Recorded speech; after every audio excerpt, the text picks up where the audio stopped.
Hi everyone, dito ulit tayo sa bus.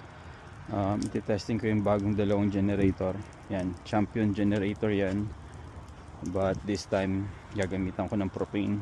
Hindi ko gagamitan ng gas. So, yeah, samahan nyo ako. Testingin natin tong dalawang generators na to. Kaka-car wash nga lang pala nitong bus. And ayan, meron ding natutuklap na pintura.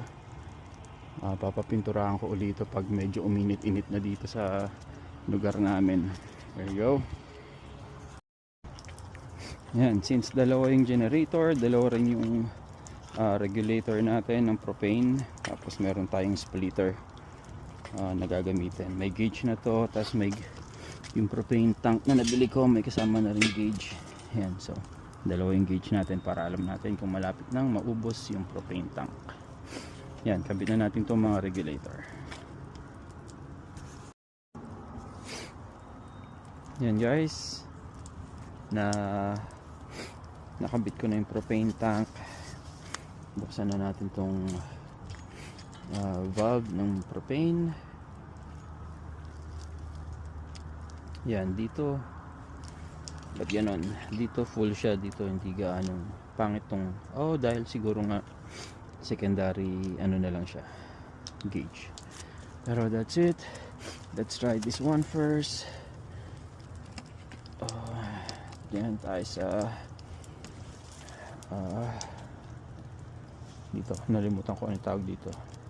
And then press natin to.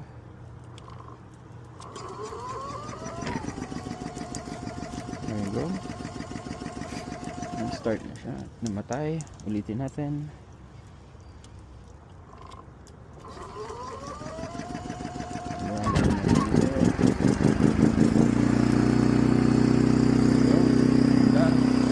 We're good. Kain natin yung isa. Ulit.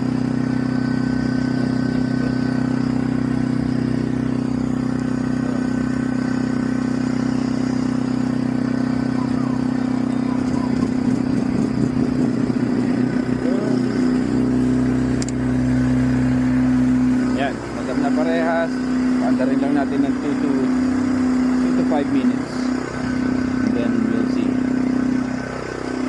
Yan, ikakabit natin sa bus. Yan, nakabit ko na yung generator sa bus, sa propane. Tingnan natin kung may kuryente sa loob.